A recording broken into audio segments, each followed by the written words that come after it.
Арбаңыздар мынакей жол коопсуздугу боюнча ушул коопсуз шаар долбоору киргенден тарта орнотулган камералар, жол тыгын жана чечилбеген ичиндеги көптөгөн маселелер тууралуу маекке биз ушул жол коопсуздугун камсыздоо башкармалыгынын басма сөз кызматынын жетекчиси Тилек Исаев мырзаны чакырган элек. Саламатсызбы? Тилек мырза, кош келиңиз. Мынакей ушул коопсуз шаар кирди. Канча каражат түштү да ушудан? Коопсуз шаар долбоору бул жолдогу жол кырсыктардын алдын алуу жана болтурбоо, ошол эле учурда адамдын өмүрүн алган жол кырсыктарын жокко чыгаруу максатында коюлган. Бүгүнкү күндө бул коопсуз шаар долбоору өзүнүн багы ишмердүүлүгүн алдыга койгон багы максаттар, аткарыла турган иштер тууралуу бул өзүнүн ишмердүүлүгүн жүргүзүп актап жатат. Бүгүнкү күндө багы өзүнүн ишмердүүлүгүн көрсөтүп жатат десем эч жаңылбайм. Анткени бүгүнкү күндө ошол Бишкек шаарында жана Чүй областынын аймагында 110 жерге аппараттык программалар коюлган. Анын ичинде 20сы багы көчмө аппараттар болуп коюлган да. Бул жол камералар коюлган жерде жол кырсыктары кескин кыскарды. Анткени деген ошол камераларды кое турган жерлерди эң биринчиден биз ошол жерде болуп жаткан жол кырсыктарынын санына жараша канчалык көп болгондугун жерлердин баарын тандап алып, ошол жерлерге коюлган. Бул биринчи этап боюнча жол кырсыктары багы 70% азайып атат. Адам өмүрүн алган жол кырсыктары кескин кыскарды. Ошонун эсебинен. Ошонун эсебинен. Ал эми жол кырсыктары багы камералар коюлбаган жерлерде көп катталып атат. Бул жана адамдын өмүрүн алган жол кырсыктары. Акыркы эле учурда алсак бул жанакы объездной жолундагы Хунчи кантка кире турган повороттогу жана жолдун кызыл чырагына кирип 8 адамдын өмүрүн алып атат. Ошол эле учурда жана Токмок шаарынан жолдун каршы тилкеси менен кыймылды баштап бир семьянын өмүрүн алып атат. Ошол сыяктуу жол кырсыктары камера коюлбаган жерлерде болуп атат. Камера болгон жердеги кырсыктар азайды да. Камералар дагы коюлабы? Бүгүнкү күндө ошол коопсуз шаар алкагында экинчи баскыч менен бул республиканын бардык жерлеринде жол кырсыктары болуп жаткан жерлердин баары аныкталган. 306 жерге аппараттык программалар коюлат. Анын ичинен 40 көчмө аппараттар да. Бүгүнкү күндө ошол эң көп катталып жаткан жол эреже бузуулар бул ылдамдыктан ашыкча башкаруу, ошол эле учурда жанагы жол белгилерин тыюу салган жерлерге токтотуп, жолду багы бөгөт коюп таштап салган жагдайлар, ушулар бүгүнкү күндө жол кырсыгынын себепкерлери болуп атты. Эми Тилек мырза, мен көбүнчө айдоочулардын баягы кызыкчылыгын ошол жагынан сурайын. Сиз болсо ошого жооп берүүгө аракет кылыңыз. Могу 3 буттуу жанагы камералар орнотулганда көбүнчө айдоочулар наразы болгону машинелерди катып коюшат. Ал негизи көрүнүп туруш керек беле? Камераны катып коюшат. Жок, камераны катып коюшту дегенде мен алысмын. Анткени ал жерде өзүнүн инструкциясы бар. Камераны койгондо дагы определенный коопсуз аралыккача коюш керек. Анткени деген автомашинадагы токтогондо камераны сүзүп кетпеш керек. Обочина коюлуп атпайбы основнойчу. Анан коопсуз аралыкка коюлуш керек. Өзүнүн высотасы менен багы тарта турган өзүнүн ракурсу менен коюлат. Ал жерде атайын өзүнүн жанакы компаниянын кызматкерлери, операторлор алып барып коет. Алардын эч кандай кызыкчылыгы жок. Кандайдыр бир туура эмес же болсо катып коюп, же болсо бирөөнүн багы сөздөр айтылып атпайбы, удалить этип койсоң болот депчи. Андай кылганга эч кандай кызыктары жок. Ал өзүнүн айлыгын алат, оператор барып орнотот, ишмердүүлүгүн гана карайт да. Тилек мырза, мына жаңы көчөлөр ачылып атпайбы? Лев Толстой кошулду АВЗга чейинчи, мисалы үчүн. Ошол жакта бир знак турса, эми ал жаңы ачылган көчө айдоочулар деле көп жакшы билбейт. Эми ошол жаңы знактын артына бир майы дайыма турат да, ошо май кызматкери. Силер тарабынан коюлабы ал? Бул жанакы 3 буттуу көчмө аппараттар. Аякта 3 буттуу эмес, аякта знак турат, знакты бузуп көбүнчө өтүп кетишет да. Анткени жаңы көчө да билбейт аякта кандай знак. Жок, бул Бишкек шаары боюнча пилоттук долбоору менен патрулдук милициянын кайгылуу кызмат башкармалыгы бул жанакы патрульный постовой служба милиция менен мурдакы ГАИнин экөөнүн биригип түзүлгөн кызмат. Булар жолдо туруп тосуп иштебейт машинени. Булар автопатруль, жөө патруль болуп кызмат алып барат. Жөө патрулдары бул жана коомдук коопсуздук жайларда, көчөлөрдө, парктарда, соода үйлөрүндө ошолордо иш алып барат. Автопатруль бул көчөдөгү ар бир өзүнүн бөлүнгөн квадраттары бар. Ошол квадраттардагы жол кырсыктарын алдын алуу боюнча, жол тыгындарын алдын алуу боюнча, ошол эле учурда коомдук коопсуздукту камсыз кылуу боюнча өзүнүн ишмердүүлүгүн жүргүзөт. Булар туруп машина тосуп иштебейт. Патруль кылып кетип баратат. Токтоп турган автоунаа жанакы жол тыюу белгиси коюлган жерде токтоп турган автоунаа ошол эле учурда жана жол кесилишиндеги тоскоолдук жаратып коюп койгон автоунаалар бүгүнкү күндө көрүп атасыздар. Такси кызматтары ошол көчөлөрдүн бурчтарына чейин даже жөө жүргүнчү өтө турган өткөлдөрдөн бери жаап туруп алып атышат.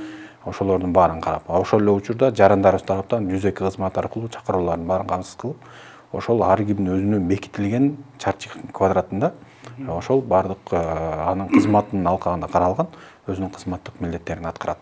Шаардын четиндеги объездныйда жолдордо көбүнчө немелер көрүнбөй калыптыр да. Пешеходный дорожкалар, жөө өтмөк немелер. Ошолордо жанагы түшкөн каражаттын эсебинен сиздер чийдиресиздерби ошолордун баарын? Бул жерде жанакы коопсуз камералары коюлган. Камералардан катталган айыптардан түшкөн каражат бул жерде ар бир багы мамлекеттик мекеме, бул жол транспорт министрлиги, Бишкек шаар мэриясы, ошол эле айыл өкмөт администрацияларга тийиштүү жолдор бар. Ошол жолду камсыз кылган ошол органга определенный өзүнүн проценттери бар. Ошол проценттер ошол жолдогу жол белгилерин жаңыртуу, жаңы жолдорду жасоо, жол сызыктарды сызуу, жана светофорный объектилердин баарын жасоо, ошончо бардык ошол каражаттар ошол жака жумшалат. Демек, ошодон ошол жака ошол жерге ар кимдин өзүнүн багы жолунун аралыгына жараша, камсыз кылгандыгына жараша, ошол ар биринин өзүнүн жерде проценттери көрсөтүлгөн, ошол проценттерин алып ошоко жумшалат да. Мисалы үчүн Волнада чүйгө карайт да, Волнада ошол жол чийими жок да, өчүп калган.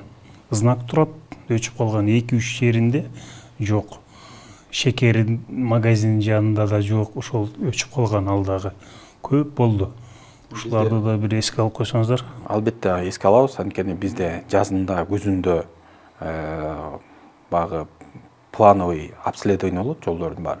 Ошонун баарын карап чыгабыз. Андан тышкары биздин ар бир райондо, областтарда атайын жол көзөмөлдөө тармагында эмгектенген кызматкерлер күнүгө жолду карап, жолдогу болгон кемчиликтердин баарын көрсөтүп берип турат. Ошолго байланыштуу биз ошол жолду камсыз кылган мекемеге предписание, корутунду берип турабыз. Ошолордун негизинде ошол кемчилик иштердин баары ошол аткарылып турат да. Эми кыштан жаңы чыгып атабыз. Буюрса кышында багы суукта талкаланган, суукта кетип калган чийиндердин баардыгы ошолордун баары эми жаңыралат да кайрачы. Биз жакында ошо эмени обследование баштайбыз. Биз уже планга кирилген. Ошолордун баарына беребиз, кемчиликтер жерлердин баарын, ошонун баары оңолот да. Бул дагы келип баягы акча каражатына такалат да.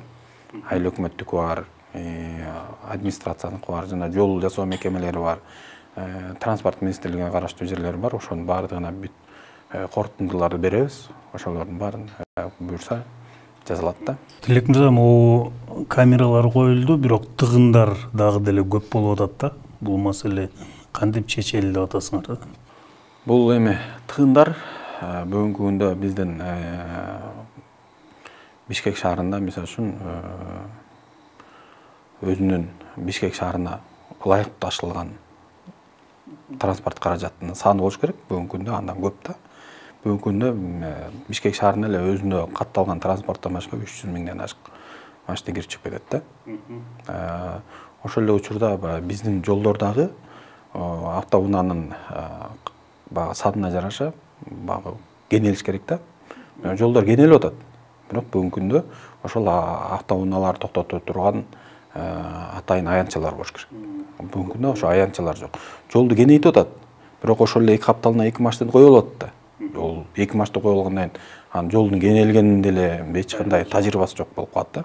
Анткени бүгүнкү күндө мына 2010-жылы 440 миң тегерегинде автомашина катталган болсо, бүгүндө 1 миллион 400 миңден ашык машина катталган. Ал машинанын саны бир канча эсе көбөйүп атат. Ошого жараша дагы багы көчөлөр, шаарлар ушунчолук өнүгүш керек да. То есть мындайча айтканда багы параллельный көчөлөр же болбосо экинчи катмарда, үчүнчү катмарда дегендей жолдор жасалыш керек да. Бүгүнкү күндө баары келип эле каражатка такалып атпайбызбы? Тилек мырза, могу жумушка келатып тыгында туруп каласың да маршруттун ичинен жана регулировщиктерчи, гаилер жолдо. Бул тыгынды азайтуу үчүн коюлуп атабы же болбосо бир карташтар өтүш үчүн? Бүгүнкү күндө Бишкек шаарынын ичинде бардык багы негизги жолдордо транспорттардын потогу көп жерлердин бардыгында эртең менен саат 6:30-дан баштап биздин өздүк курам иш алып барат. Көбүнчө учурда эртең менен саат 7:30-дан 10-го чейин, саат 11:30-дан саат 2-ге чейин, кечкиси саат 5-тен баштап саат 8-9-га чейин пробка болот. Анткени бүгүн транспорттун каттамы дагы көп аябай. Биздин кызматкерлер ошо перекресттокторго, жол кесилиштерине туруп, транспорттардын багы каттамын жеңилдетип, тыгындарды жоюу максатында туруп атат. Эгерде инспекторлор ошо жолдо бир 10 мүнөттөй эле жок болуп калса, же болбосо жарым саат жок болуп калса, башалама бардак болот. Анткени айдоочуларыбыз тараптан жол эрежеси так сакталбайт. Ким каалагандай айдайт. Бүгүнкү күндө жол кырсыгынын өсүп атканы да ошол себептен. Анткени биз баарыбыз эле эрте барганга максат кылабыз. Эрте чыкпайбыз бараткан жерибизге. Мына 10 мүнөт калганда чыгабыз, анан болушунча жол эрежени бузабыз. Жол кырсыгындагы себепкер болуп атабыз. Ошол эле учурда айыппулдун дагы катталышы да көп болуп атат. Анан жол тыгынын да алып келген дагы ошол себеп болуп атат да. Бу жерде мисалы үчүн бир эле маселе токтой кетсең, жол кесилишинде турасың. Экинчи катардагы жолдон негизги жолго чыгайын десең, эч ким жол бербейт. Ошол эле башка мамлекетке чыксаң, поворот берсең, сразу кое берет. Жолго чыгайын десең, сразу кичине токтоп кое берип жиберет. Наоборот, бизде сигнал берип сурансаң дагы болбойт, жол тыгын кыла берет да. Регулировка кылып атканда жолдо, ошондо баягы жол тыгында жана карап отуруп, кээ бирөө аябай грамотно кылат да. Бир кол менен эме кылып бүт, кандай кеш керек. Кээ бирөө турат, эки кол менен өзү да жүйдөп атат, айдоочулардан эме атат. Ошол маселе боюнча кандай, силерде кандай тандалат? Бардык кызматкер бирдей эмес. Анткени бүгүнкү күндө биздин кызматка конкурс менен кабыл алынат. Конкурста ошол бардык ошол кызматка алып аткан кызматкердин билими, ошол эле учурда багы жол эрежесин билгендиги, айдоочулук күбөлүгү бардыгы, ошонун баары эске алынып, анан кабыл алынат. Андан тышкары өздүк курамдын багы күнүгө окутулуп, тажрыйбалуу кызматкерлер менен тажрыйба бөлүшүп иш алып барат. Бардыгында рация берилген, рация менен чыгып алып, жана синхронный регулировка кылат да. Мисалы үчүн, бул перекресттин, бул светофорго машина тыгылып калбаш керек. Анткени бир синхронный кылганда 4-5 перекрестток бир подряд кылат. Машинанын потогун өткөрөт, кайра багы каршы жолдогу, экинчи катардагы жолдогу дагы транспорттор көп. Алар дагы ошо бүгүнкү күндө негизи транспорт каражаттын көптүгү, ошол эле учурда жол эрежесин сактабандыгы бул бирден бир ошол жол тыгындарды дагы жаратып атат. Экинчи жагы жол кырсыктарды алып келип атат да. Күнүгө биздин кызматкерлер ошо жолдо Бишкек шаарынын ичинде өзгөчө транспорт аябай көп, бирок ошого карабастан дагы багы жолго чыгып, жана жол тыгындарын жөнгө салып, кол менен тейлеп жөнгө салып атат да. Бүгүнкү күндө ошол бизден жалпы республика боюнча 2020-жылга токтолсок, жалпы жүргүзүлгөн профилактикалык ошол эле учурда багы учурга байланыштуу жол кырсыктары аз катталды. Ошол эле учурда багы жол кырсыгы багы акыркы убакта да өсүп кетти да. Анткени мурда дагы багы чектөөлөр киргизилип, транспорт каражаттарын багы токтотуп турганга, жолдордун баарын ачканда багы айдоочулардын баары жөн эле багы унутуп калган сыяктуу да, жол эреженичи. Баары эле жогорку ылдамдыкта унаа башкарып эле унаага ээ боло албай эле оодарылып кетип атат. Каршы тилкеге чыгып унаа менен кагылышып атат. Бирок багы ошого карабастан эле биздин кызматкерлер баягы адамдар көп чогулган жерлерде, автопарктарда, автобекеттерде, базарларда, такси кызматы көп топтолгон жерлерде ошо түшүндүрүү иштерин алып баратат. Ошого карабастан эле баягы жол кырсыктар көбөйөт. Бул бирден бир себеби бул жол эрежесин сактабаганда да. Ошо мүмкүнчүлүктөн пайдаланып баягы жарандарыбызга, айдоочуларыбызга кайрылып кете элек. Бул жол эрежесин сактоо бул өзүбүздүн коопсуздугубузга кам көрүү да. Бул жол эреже атайын сакталыш үчүн. Ошол автоунаа каражатын башкарганда айдоочу ошол өзүнүн унаасында кетип жатканда жолдо аябай көңүл буруп, кылдат карап, жол эрежесин сактап, ылдамдыктан ашырбай айдаса, бул бүгүнкү күндө бизде бирден бир ийгиликке жетишебиз деген эме бар да. Анан акыркы суроо ушул айып пулдар негизи көп дегенде дагы деле ошол маселени айткандар бар да. Бул азайтылабы же? Бул жаңы кодекстер 2019-жыл 1-январдан баштап киргенде жол багы айып пулдардын көлөмү көп коюлган да. Эң аз бул жол эрежесин бузган эң аз айып пул 1000 сом болчу. 3000 сом болчу. Ошол 3000 сомдук айыпты бул 1000 сомго чүрдүк да. 1000 сомго чүрдүк. Бул 2020-жылдын 15-декабрынан баштап күчүнө кирди. Ага чейин катталган айыптын баардыгы ошол арзан төлөгөнгө багым мүмкүнчүлүктөр түзүлдү. Бүгүнкү күндө ошол айып пулдарды төлөп атышат. Ошол эле учурда айып пулду колуна алган күндөн баштап 15 күнүн ичинде төлөсө, бул бузуулар кодексинин 342 беренесинин 4-пунктунда бул 50%тик жеңилдетүү деп турат. Эгер 15 күнүн ичинде төлөсө, ошол салык, мисалы үчүн 1000 сомдук айып болсо, 500 сом төлөп атат да. Демек бул ыңгайлуу эле шарт түзүп бердик да. Баягы бузуулар кодексине өзгөртүү киргиздик. Эгерде ошол 1 айдан ашып кете турган болсо, жана толук көлөмдө төлөнөт, 1 айдан ашып кете турган болсо, анда 1 күн 1%тик туум башталат күндүгүнө да. Ушул мисалы үчүн төлөбөгөндөрдүн маселеси кандай болот? Жана 6000 7000 чейин чыгып кетип атпайбы? Ошо штраф стоянкаларга. Азыркы учурда буга чейин катталган жол бузуу эрежелери, чоң электрондук менен берилип атат. Ошол эле учурда инспекторлор жана протоколдор менен жазып берилип атат. Ошол убагында төлөнбөгөн туум өзүнүн айыптын көлөмүнө жеткенден кийин биз сот органдарына жөнөтөбүз. Сот органдары жана сот аткаруучулар өздөрүнүн мыйзамдуу укуктарын колдонуп, ошол айыпты мажбурлап өндүрүү боюнча өздөрүнүн иш чараларын көрөт. Ошол эле учурда бүгүнкү күндө биздин башкармалыкка кайрадан ошол биз жөнөткөн протоколдор автоунааларда арест коюу боюнча келип атат. Биз автоунааларды бүгүнкү күндө айып маянчасына коюп атабыз. Барып ошол ээси тарабынан дагы машинени бир канча жыл мурда сатып бергендер бар. Алар дагы ошол сот аткаруучулардан жанагындай кагаздарды алып, башка бир айдоочунун жол эрежесин бузганы менен бүгүнкү күндө кыйналып аткандар да бар. Алар келип бизге арыздарды берип атат. Биз багыттамаларды да жасап, өздүк курамдуу маалымат менен камсыз кылып, автоунааларды айып анча коюп атабыз. Ошол эле учурда мына азыр жакынкы учурда ошол областтардагы кызматкерлер дагы жана электрондук планшеттер менен камсыз кылабыз. Бүгүнкү күндө Бишкек шаарында жана Ош шаарында иштеп жатат. Патрулдук милиция кызматы колунда электрондук планшет бар, борт компьютер деп коет. Ал ар бир кызматтын унаасына коюлган. Ошол жерден эле алдында кетип аткан автоунаанын терден айыптары чыгып турат. Ошол айыпка кандайдыр бир арыздар бар экенин, жолосо соттун чечими бар экендиги, баягы арест деген же айып аябай көп болсо, айыбы да көп дегендей маалыматтарды келип атат.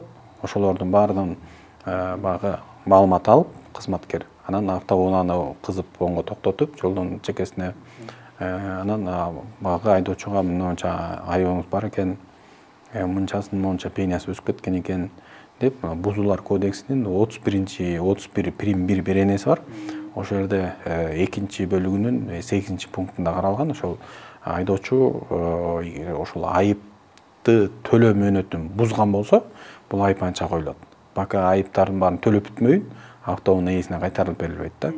Бүгүнкү күндө дагы биздин азыркы күндө айып аянтчада да турган автоунаалар абдан көп. Аларда соттошуп жүргөндөр бар, сот менен арест коюп келгендер бар. Пока ошо сот процесси болуп, автоунааны кайтарып берсин дегенге чейин автоунаа айып аянтчада турат да. Айып аянтчага да төлөш керек да. Күн сайын албетте ал айып аянтчалар булар күн сайын 100 сомдон күн сайын өзүнүн көрсөтүлгөн тариф бар. Ошол тариф менен айып аянтчасынын дагы өзүнүн эмеси акысы чыгат да. Могу почталар боюнча кандай болот? Ошо каттарды жеткизүү боюнча почта тарабынан дагы бизге айлыгыбызга акча кошулат деди эле, кошулган жок. Ушунун эсебинен деди эле да, айыппулдардын эсебинен. Негизи биз берден камералар тартып алгандан кийин инспекторлордун протокол толтурганда да колуна берип атпайбы? Ал жагы өзүнчө. Коопсуз шаар болсо камералардан түшкөндөн кийин биз электрондук токтомдорго кол коюп, анан конвертке салдырып, ана конверттен кийин биз Кыргыз поштосуна тапшырып беребиз да. Кыргыз поштосу бул адрестерге жанагы даректер боюнча, юридикалык даректер боюнча кетет. Баргандан кийин бул почта кызматы 1 айдын ичинде жеткирет да. Ошого акча төлөнөбү поштага? Поштага албетте төлөнөт. Сиздер тараптан Биз тараптан эмес, бул акча ошо штрафтан түшкөн акча. Каржы министрлигинен бөлүнүп берилет. Ошол жактан бөлүнүп берет. Биз ал акчага эч кандай эйлик кылбайбыз. Бизге биздин өзүбүзгө тийиштүү жанагы материалдык жактарды укреплять этүү үчүн бизде деле ошол тиги поштага кеткенге чейин толтуруу маселелер бар. Жок, ушул эле акча Минфин аркылуу ошо почтальондорго барат. Минфин аркылуу пошто кызматына, Кыргыз поштосуна бөлүнүп берет. Бүгүнкү күндө ошол пошто кызматынан дагы көптөгөн багы орусча айтканда недоработанный факторлор бар. Анткени ошол адреске 3 жолу барат. 3 жолу тең таппай калса, биздин ошол аймактык бөлүмдөргө жеткирип берет. Анан биздин кызматкерлер дагы ошол адрестерге барып атат. Барып, ээсин ошол адрестен тап, колуна тапшырып берген учурлар да жок эмес, бүгүнкү күндө бар. Кээ бир пошталар ошо адрестерине барбай эле калып кетип атат. Анткени канчалык көбүрөөк жеткирилсе, алардын айлыгы да көбүрөөк болот да. Тилек мырзам да бизге келип, ушу чакан маек куруп бергениңизге рахмат. Буюрса айдоочуларыбыз эрежени сактап, маселебиз чечилет, ушул ДТПлар азаят деген үмүттөбүз. Албетте. Рахмат сиздерге. Урматтуу мекендештер, анда ушу менен маегибиз соңуна чыкты. Биз менен болуңуздар. Рахмат.